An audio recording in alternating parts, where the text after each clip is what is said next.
جن سے لے کر آخری جن تک ساری انسانیت اور سارے جن کسی بہت بڑی گراؤنڈ میں اکٹھے ہو جائیں، جتنے دنیا میں اول سے مر چکے ہیں، جو پیدا ہوں گے، سارے کے سارے اللہ فرماتا ہے سب اکٹھے ہو جائیں اور اکٹھے ہو کے کیا کریں؟ فَسَأَلُونِي، مجھ سے مانگیں، میرے منگتے بنے، مجھ سے دعا کریں، ہر ایک اپنی اپنی چاہت کہ مجھے رب سونے کے پہاڑ دے دے، کوئی کہتا ہے مجھے کروڑوں اونٹ دے دے، کوئی کچھ کہتا ہے، کوئی کچھ کہتا ہے۔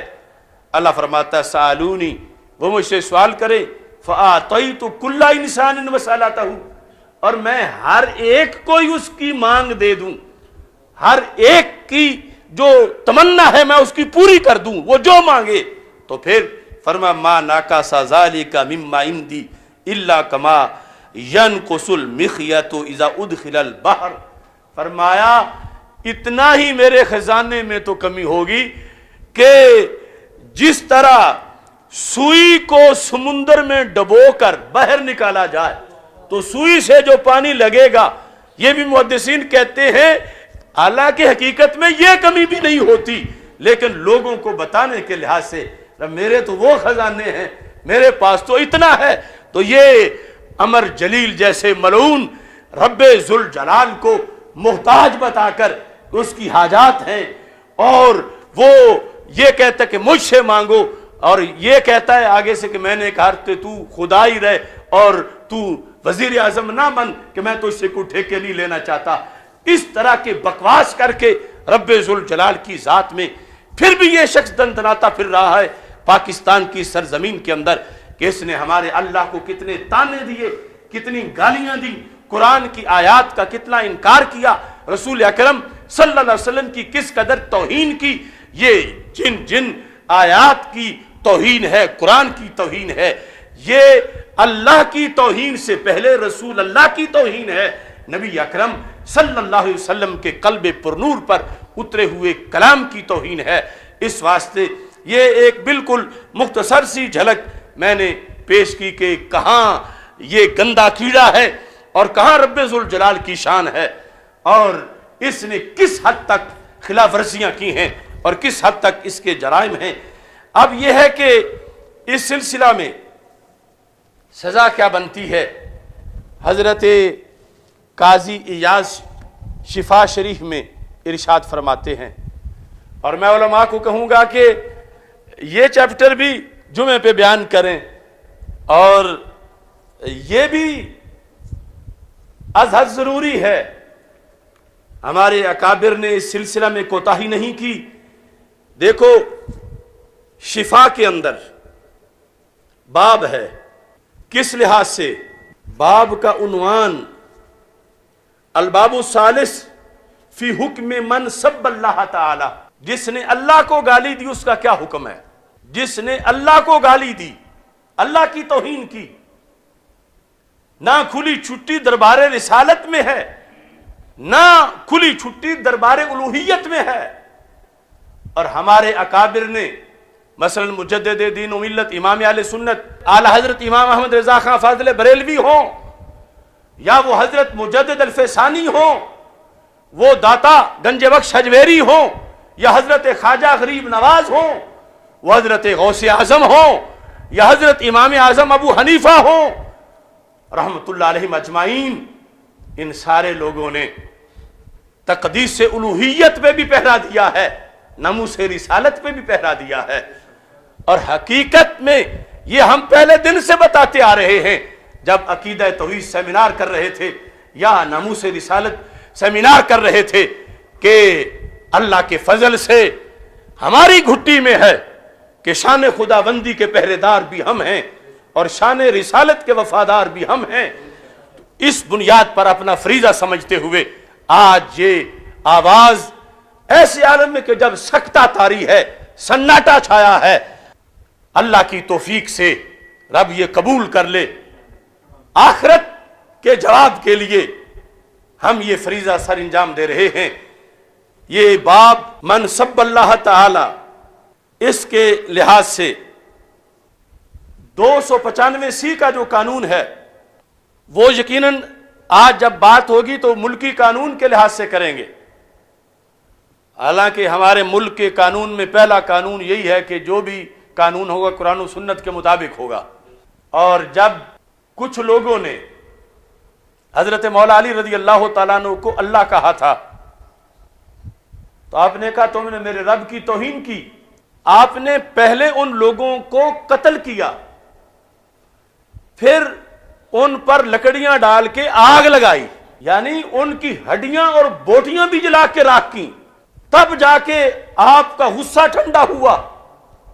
کہا جا رہا تھا کہ صرف قتل کر دینا کافی ہے، یہ جلانے کی کیا ضرورت تھی. مولا علی کہتے میرے اللہ سے جو میرا پیار ہے وہ میرا غصہ ٹھنڈا تب ہوگا جب میں ان کے ساتھ ایسا سلوک کروں گا.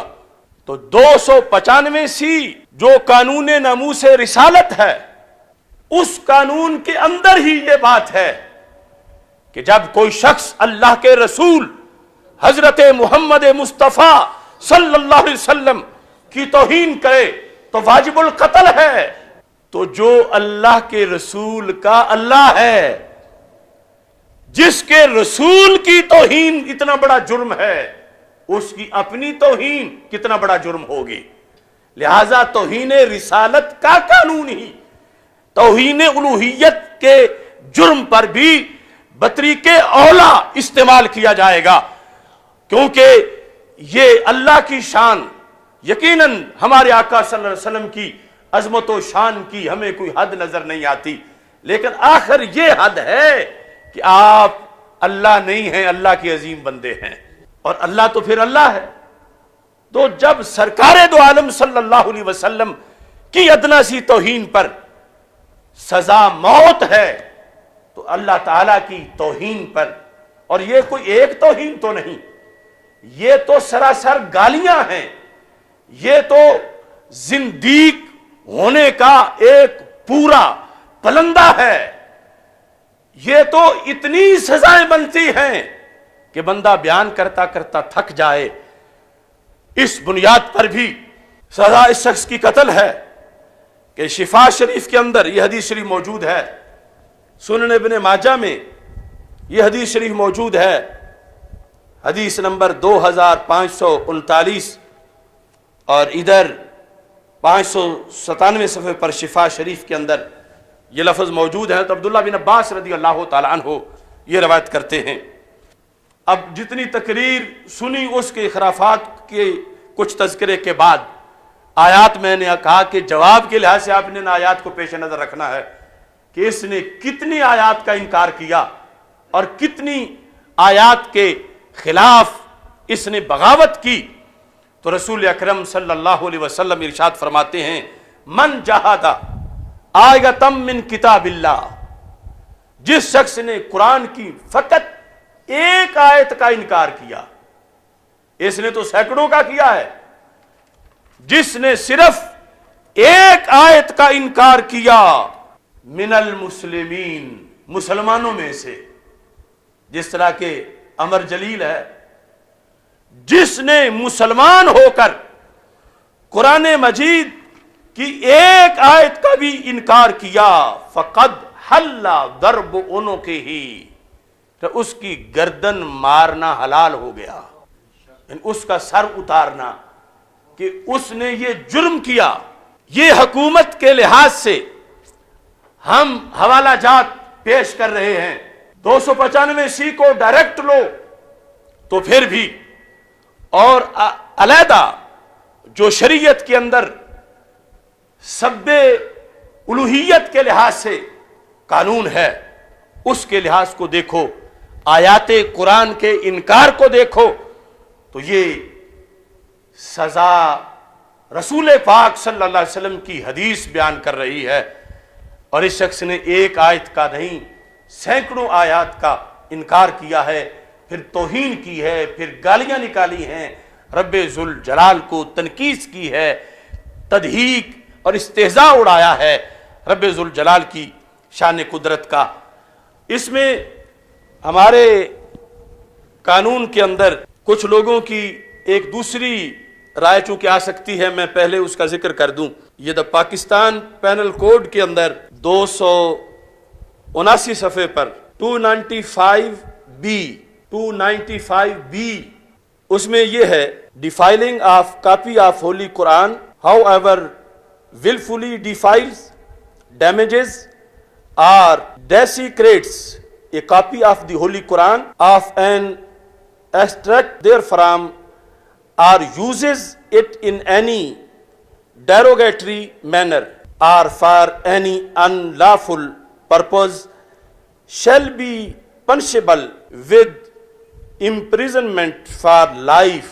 یعنی توہین قرآن توہین آیات کے لحاظ سے یہ جو 295B ہے اس کے اندر قرآن مجید کے کسی ایک اقتباس کسی ایک آیت کسی ایک حصے کی جو توہین کرتا ہے یا اس سے کوئی توہین امیز کسی مقصد کے لیے اس کو استعمال کرتا ہے تو اس کو عمر قید کی سزا دی جائے گی فار لائف. لیکن یہ میں ایسا کہنے والوں جو یہ پیش کریں عمر قید کے لحاظ سے تو ان سے یہ درخواست کروں گا کہ اس مجرم کی سزا عمر قید نہیں ہے بلکہ اس کی سزا سزائے موت ہے، چونکہ اس کا جرم اس شک سے کہیں بڑا ہے جو یہ جو 295B کے اندر لکھی ہے، بلکہ یہ جرم 295C سے بھی کہیں بڑا ہے. اور اس کا حکم اگر نئے سرے سے قانون سازی نہیں کر سکتے، وہ جو اسمبلیوں میں بیٹھے ہوئے لوگ ہیں ان کا تو کوئی مشغلہ ہی اور ہے، تو یہ جو پہلے قانون سازی ہو چکی ہے وہ اس سلسلے میں کفایت کرتی ہے، کیونکہ ایک جو نچلے درجے کا اس کے مقابلے میں جرم ہے، جب اس کی سزا ایک طے شدہ ہے تو اس سے جو اوپر والا جرم ہے اس کے لیے یقیناً وہ سزا اس کے لیے کافی قرار پائے گی. من وجہ اگرچہ شریعت کے کئی ضابطے تو اس طرف بھی جائیں گے کہ اس کو پھر جلایا بھی جائے اور اس طرح کی صورتحال، بہرحال 295C اس پر لگائی جائے. اور اس سلسلہ میں تمام علماء و مشائخ کو اپنی آواز بلند کرنی چاہیے کہ اس ملک خداداد پاکستان کے اندر اگر ایسی باتیں ہوتی ہیں تو یہ لوگ ہیں امن کے دشمن، یہ لوگ ہیں جن کی کو بے لگام چھوڑا گیا ہے، یہ وہ لوگ ہیں کہ جو پاکستان کی سالمیت کے دشمن ہیں. ان لوگوں کی گفتگو کے بعد نظریہ پاکستان کی تو کوئی گنجائش ہی نہیں بچتی، جن کے نزدیک مندر مسجد اور گرجا ایک ہی چیز ہیں.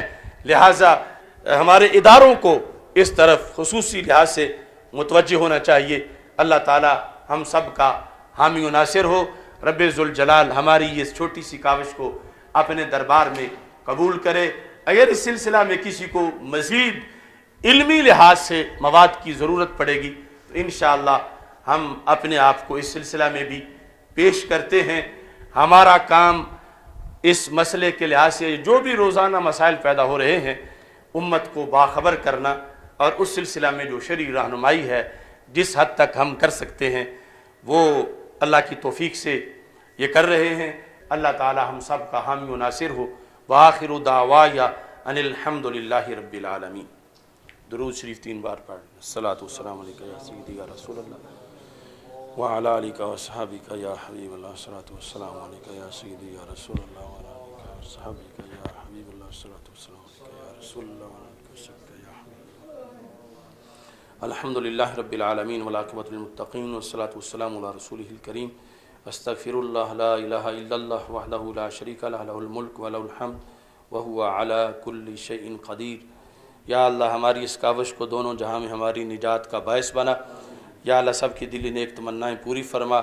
یا اللہ رب ذوالجلال اے اللہ اپنے فضل و کرم سے ہمیں حق کا پرچم مزید بلند کرنے کی توفیق عطا فرما. 4 اپریل کو بطریق احسن لبیک یا رسول اللہ صلی اللہ علیہ وسلم کانفرنس منعقد کرنے کی توفیق عطا فرما. یا الہ العالمین صحت و عافیت کے ساتھ ہمیں رمضان المبارک کا استقبال کرنے کی توفیق عطا فرما.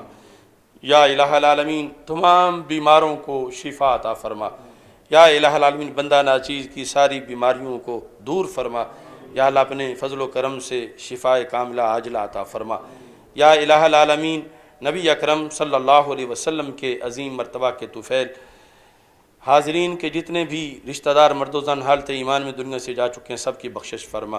مفتی محمد عابد جلالی صاحب اور والدہ محترمہ مرحومہ کی بخشش فرما، والد محترم کو شفاء کاملہ عاجلہ عطا فرما۔ یا الہ العالمین، نبی اکرم صلی اللہ علیہ وسلم کے عظیم مرتبہ کے طفیل، ہم سب کو قیامت کے دن رسول پاک صلی اللہ علیہ وسلم کے جھنڈے کے نیچے جگہ عطا فرما۔ وصلی اللہ تعالی علی حبیبہ خیر خلقہ سیدنا و مولانا محمد و علی